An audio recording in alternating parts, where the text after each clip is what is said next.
সংসারের একটা নিয়ম আছে, বা বলতে পারেন লোকে তাই বলে, যে শক্তিশালী হয় সে শক্তিহীনকে নত করে দেয়।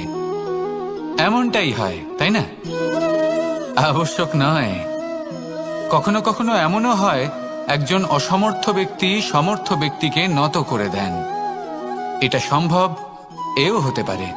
আর এটা তখন হতে পারে যখন তার মধ্যে ভালোবাসার শক্তি থাকে। ভালোবাসার শক্তি এই সংসারে সবথেকে বড় শক্তি হয়।